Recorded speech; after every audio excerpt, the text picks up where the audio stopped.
On the eve of the COVID emergency back in 2020, the National Library obtained a number of treasures from Gwysaney Mansion in Flintshire near Mewn, including this rather remarkable document. It's a legal transaction, letters patent, dating from February of 1555, in which the Crown places its seal of approval on the transfer of land to a John Davis, one of the early ancestors of the family, up in Flintshire. And you can see in a fine chancery hand the nucleus of the document in this legal transaction here.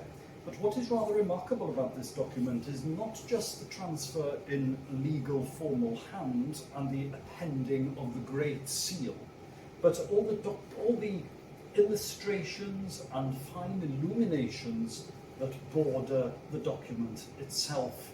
We are in the reign of Mary, Queen Mary, and there she is on her throne, sitting side by side with her new husband, Philip II of Spain.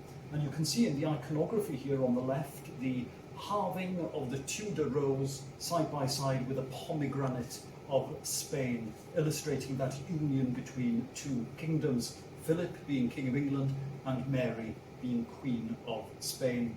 The other symbols along the side signify that this is a document issued under royal approval. Royal seal of approval, yes, but also royal signatures, because here in this box in the middle of the document is the signature of Philip of Spain and of his wife, Mary the Queen.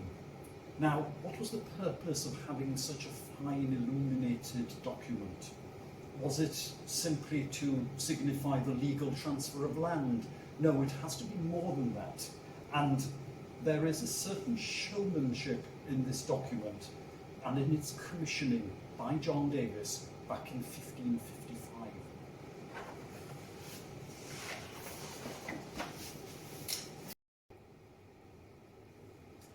When does handwriting become a work of art? Well, the whole purpose of commissioning an artist in London to create the illuminations on this document was so that John Davis back in Flintshire can show off his new status and prestige. It is very much a document that has always been on the walls of Gwysaney rather than in the muniment room, and it has therefore been side by side with the portraits, the ancestral portraits, to show off the wealth and prestige of the family to any visitors to that particular mansion. It's created to make an impression on you. And the royal signature, the iconography, the fine picture of the King and Queen are there so that you can stand back and say, wow, this family has indeed arrived in society. Now, it's not the only example in the family archive of an interest in handwriting. Remember this little box here where you have the signature of Philip of Spain, yes, the very king who led the Armada later against Elizabeth I of England, and the signature of Mary the Queen. It is an interest in handwriting that was to exhibit itself again centuries later in the 19th century at Gwysaney.